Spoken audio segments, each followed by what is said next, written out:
So we receive a lot of comments that talk about the idea that Jesus came in order to die for humanity's sins. People say that Muhammad is deceased while Jesus is alive, that Jesus is God and he came in order to die for your sins, and that we don't need a living successor or a man who has the Holy Spirit because Jesus already came. Is there anything that you would like to say in response to comments like that? Oui, il y a plusieurs choses que j'aimerais dire à propos de ce genre de commentaires. Et bien sûr, nous en voyons beaucoup et je veux avoir une conversation de cœur à cœur avec le peuple chrétien et le public qui nous regarde ou toute personne qui tomberait sur cette vidéo. Tout d'abord, ce n'est pas aussi simple que cela. Nous avons un grand problème dans le christianisme. Tout comme dans le judaïsme, l'islam et la plupart des autres religions qui existent à la surface de la planète. Et le problème est qu'elles ont commencé avec une figure d'autorité, avec un prophète, avec un messager, avec un guide, avec un imam, qui était là pour expliquer au peuple ce que signifiait l'écriture. Et il était capable de distinguer ce qui est vrai de ce qui est faux. Et nous voyons cela se produire à de nombreux endroits. Et pour les chrétiens, puisque la question a été posée par un chrétien, nous avons par exemple Jésus à son époque dans le Nouveau Testament expliquant aux Juifs que Dieu n'approuve pas réellement le divorce. C'est quelque chose qu'il n'a permis que parce que les cœurs étaient endurcis. Mais en réalité, le divorce n'est pas quelque chose de bon, ni quelque chose de recommandé. Et il déclare que nul homme ne sépare ce que Dieu a uni, n'est-ce pas? Et donc, l'absence de guide dans ces religions a permis à certaines personnes de venir les détourner. Les savants inactifs, les pharisiens, les rabbins contre lesquels Jésus s'est battu. Ce type de personnages se sont infiltrés, ils ont pris le contrôle et ils se sont autoproclamés porte-parole de ces différentes religions. Et ils les ont corrompus. Ils ont corrompu le sens des versets et ils ont donné de fausses interprétations à ces écritures et à ces narrations. Ce n'est pas aussi simple que de croire ou de reconnaître que Jésus est le seul à être resté en vie et que tous les autres sont morts, et donc que nous devrions accepter Jésus. Les musulmans ne croient pas non plus que le prophète Mohammed est mort. Ils croient que le prophète Mohammed, ainsi que tous les martyrs, sont vivants. Et cela est dit très clairement dans le Coran et dans les narrations. Je ne pense pas de ceux qui ont été tués dans le chemin d'Allah subhanahu wa ta'ala qu'ils sont morts. Au contraire, ils sont vivants et ils reçoivent leur subsistance. N'est-ce pas? Donc, nous croyons que Jésus est vivant, mais nous croyons aussi que Mohammed est vivant et que la famille de Mohammed est vivante. Que les martyrs sont également vivants, que Simon-Pierre est vivant, qu'il y a beaucoup de personnes qui sont vivantes.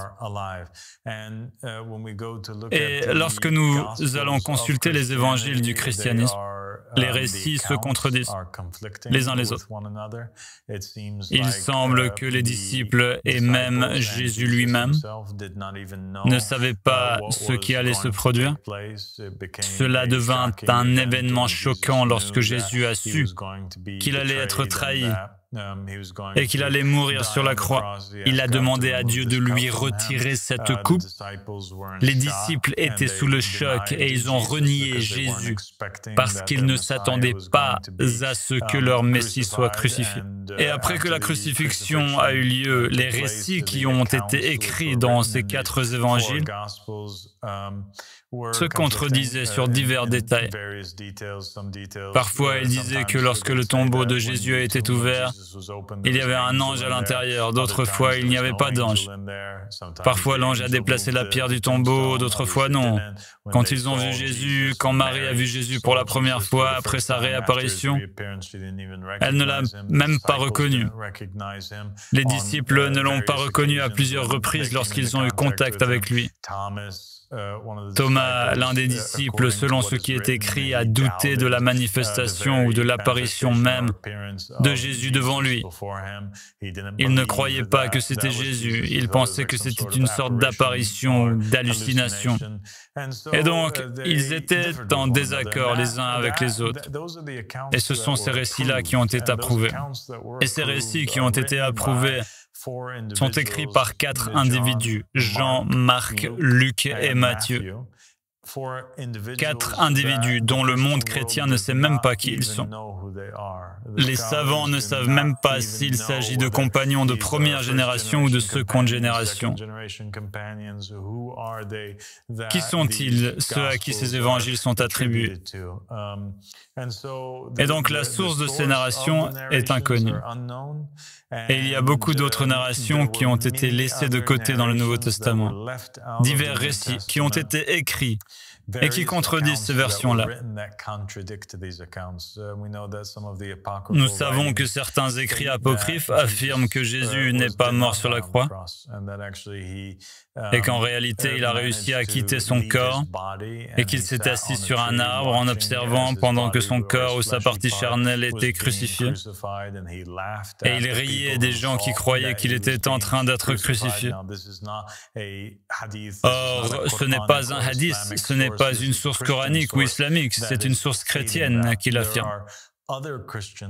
Il y a d'autres sources chrétiennes qui affirment que Jésus s'est échappé en échangeant de place avec, par exemple, un homme du nom de Simon de Cyrène.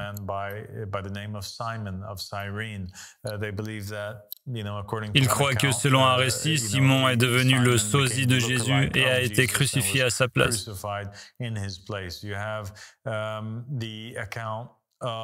Tu as le récit de Judas, dans lesquels certaines narrations dans les sources chrétiennes et islamiques indiquent que c'est Judas qui a été crucifié à la place de Jésus, comme punition pour avoir trahi Jésus. Il a été rendu de manière à ressembler à Jésus. Et dans l'évangile de Barnabé, il est dit que lorsque les soldats sont venus les arrêter, Judas leur répétait « Que faites-vous ? Je suis Judas, que faites-vous » Et il a commencé à se disputer avec eux tout au long de la scène, jusqu'au moment où il a été crucifié et qu'il est mort. Et puis l'évangile de Barnabé affirme que certains disciples ont cessé de croire après les événements de la crucifixion et qu'ils ont volé le corps du sosie, c'est-à-dire Judas, qui ressemblait à Jésus. Ils ont volé le corps et ils l'ont caché ailleurs. Ils ont répandu des rumeurs dans la ville disant que Jésus était ressuscité d'entre les morts. Et donc, si les sources affirment que lui-même, que les disciples eux-mêmes ont cessé de croire et étaient responsables en quelque sorte d'une supercherie, et que cette supercherie consistait à propager l'idée que Jésus était ressuscité physiquement d'entre les morts, alors nous devons faire preuve d'un peu d'esprit critique vis-à-vis des sources, ou au minimum nous ne pouvons pas blâmer les musulmans et d'autres personnes de douter de la version officielle tout en gardant la foi en Jésus en tant que Messie, mais en doutant du fait qu'il soit réellement ressuscité d'entre les morts ou non. Je ne pense pas que les chrétiens, les juifs et les musulmans parviendront un jour jusqu'à ce que Jésus lui-même redescende et clarifie cette affaire pour eux avec une preuve absolue. Et il se peut que cela n'arrive jamais, qu'ils deviennent tous convaincus de la vérité. Et je pense qu'il est inutile de s'attacher et de s'accrocher à cela.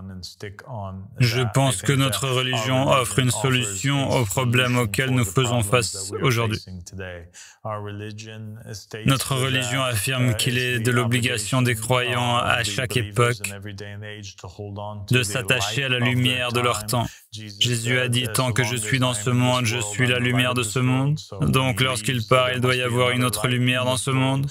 Les narrations des Ahl al-Bayt disent que sans la lumière du monde ou sans l'imam de l'époque, la terre s'effondrerait et que s'il ne restait que 2 personnes sur la planète, l'une d'elles serait le Hujja, la preuve ou la lumière pour l'autre à suivre, et que c'est cela la religion de Dieu, et que de s'attacher à cette lumière est ce qui va résoudre les problèmes de ce monde. Et je pense que c'est là que chacune de ces religions s'est égarée. Elles se sont égarées en s'attachant à un personnage bien-aimé sans adhérer ni suivre les individus qui sont venus après lui. Elles se sont tellement concentrées sur la lumière qu'elles ont rejeté toute lumière venue après.